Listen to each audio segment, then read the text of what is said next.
में आभास होता है, मन में तरंग जागती है कि अमुक व्यक्ति आएगा, उससे उसकी यह ऐसी पीड़ा हो सकती है। हम उसको राम नाम ले करके और कलमबद्ध कर देते हो। ईश्वर की कृपा से ये सनातन की ताकत है कि वो सत्य निकलता है। और हम आपको बहुत अच्छे से जवाब दें कि सनातन में क्या ताकत होती है। कितने भी ये पादरी और मौलवी हैं पूरे दुनिया के, बागेश्वर धाम की इस आभास और इस शक्ति का सामना नहीं कर सकते।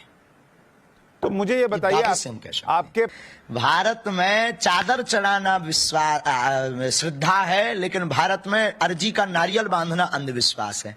भारत में कैंडल जलाना श्रद्धा है, लेकिन बागेश्वर धाम की अर्जी लगाना अंधविश्वास है। ये दोगलापन लोग लाते कहां से हैं? हमें तो इस बात पे हंसी आ रही है। हम बहुत मनमौजी आदमी हैं।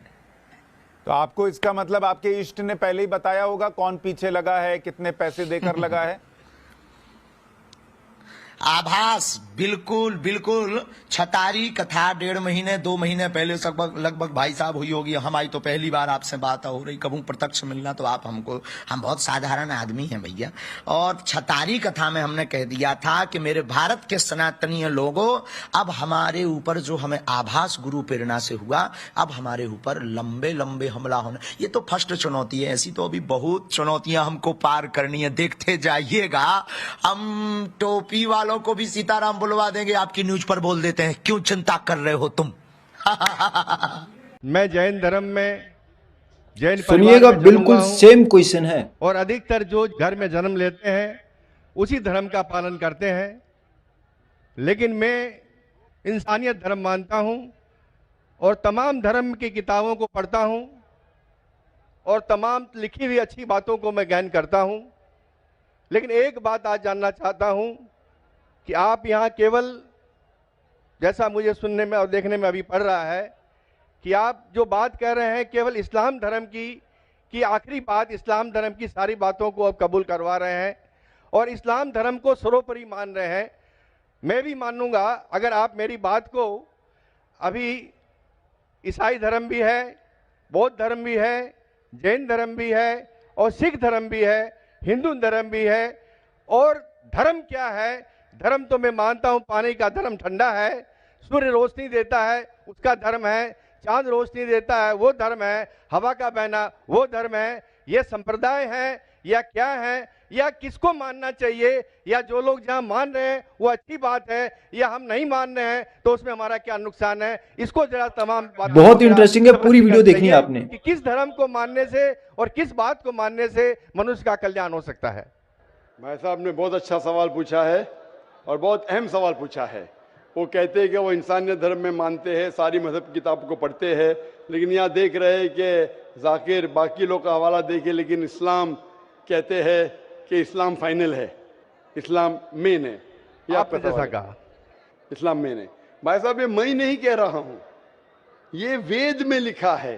अगर वेद में लिखा है कि आखिरी अवतार कल के अवतार है, अगर लिखा है तो मैं उस चीज को निकाल नहीं सकता हूं ना। मैंने तो नहीं लिखा हूं, उसी तरीके से बाइबल में लिखा है। आपने कहा बाइबल का, आपने कहा वेद का, बाइबल में लिखा है। बाइबल पढ़ेंगे, gospel of John chapter number 16 verse number 12 to 14, ईसा अलैहिस्सलाम कहते हैं, I have many things to say unto you but he can not bear them now, for he when the spirit of truth shall come he shall guide you into all truth, he shall not speak of himself, all that he shall speak. ये दे रहे हैं कि एक आखिरी पैगंबर मोहम्मद सल्लल्लाहु अलैहि वसल्लम आने वाले। ये मैंने तो बाइबल नहीं लिखी ना, मैंने तहकीक की। अगर मैं तहकीक करता, आप आके बोलो डॉक्टर जाकिर नाइक आप जो कह रहे बाइबल में नहीं है, लेकिन आपने कभी नहीं सुना, आप अजीब बात सुन रहे तो आपको अजीब लग रहा है और बहुत लोग को अजीब लग रहा है। कुछ लोग कबूल करे, कुछ लोग कबूल करने से डरते।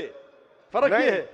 नहीं, सुनिए बात, तो ये आप बोलना चाहिए जाकिर भाई, बाइबल में gospel of John chapter 12 verse 14 है ही नहीं। अब लेके आओ बाइबल, पढ़ो मेरी बात। ये कल की पुराना है ही क्या? नहीं, आपकी किताब में लिखा है तो मैं छुपा तो नहीं सकता हूं ना। मैं क्या कहता हूं कि सारी धार्मिक किताब को लो और यकसा है वो फॉलो करो, जो यकसा नहीं उसको छोड़ दो ना। तो अक्सर जितने अहम मजहब है, चाहे हिंदू मजहब है, चाहे बुद्ध मजहब है, चाहे ईसाईयत है, चाहे जुडाइज्म है, चाहे इस्लाम है, सारे में यकसा लिखा है। आप अगर पढ़ेंगे हिंदू मजहब की किताब, वेद पढ़ेंगे, बाइबल पढ़ेंगे, old testament, new testament, Judaism, Christianity, Islam, ये चारों मेन मजहब को आप लेंगे, सब में लिखा है खुदा एक है, उसका कोई अक्स नहीं है, आखिरी पैगंबर मोहम्मद सल्लल्लाहु अलैहि वसल्लम है, तो मैं थोड़ी छुपा सकता हूँ। मुसलमान भी चौंक जाते, इस्लाम और हिंदुइज्म में यकसानियत हो ही नहीं सकती। कितने मुसलमान मेरे खिलाफ है, हिंदुइज्म और इस्लाम में यकसानियत हो ही नहीं सकती। लेकिन जब खुदा फरमाते ताला इला कलिमतिन सवाइम बैना बैनकुम, आओ हम उस बात की तरफ जो यकसा है। मैं भाई साहब जितनी लंबी तकरीर में दे सकता हूँ हिंदू और इस्लाम मजहब में यकसानियत, उससे लंबी तकरीर दे सकता हूँ डिफरेंसेस के ऊपर, इख्तिलाफ पे। लेकिन मेरा काम इख्तिलाफ ने, मेरा काम यकसानियत का है, क्योंकि मैं तालिब इल्म हूँ। मैं अगर तकरीर करने लगूँ कि हिंदू मजहब और इस्लाम में डिफरेंस क्या है, तो और लंबी तकरीर कर सकता हूँ मैं। लेकिन मेरा काम है लोगों को जोड़ना, लोगों को तोड़ना नहीं। लेकिन जोड़ते वक्त जब मालूम पड़ रहा है सही, अगर बाकी के धार्मिक गुरु अपने लोग से नहीं कह रहे, क्या उनके किताब में लिखा है कि खुदा एक है, खुदा के अलावा किसी की और पूजा नहीं करना चाहिए, आखिरी पैगंबर मोहम्मद सल्लल्लाहु अलैहि वसल्लम की, उनकी गलती है, मेरी गलती क्या है? और मैं तो खुले मंच पे बोल रहा हूं ना, और मैं कहता हूं कि आओ आपके धार्मिक आदमी को लेकर, अगर गलती है बैठ के हम डिस्कशन करेंगे, जिस तरीके से मैंने श्री श्री रविशंकर के साथ किया था। श्री श्री रविशंकर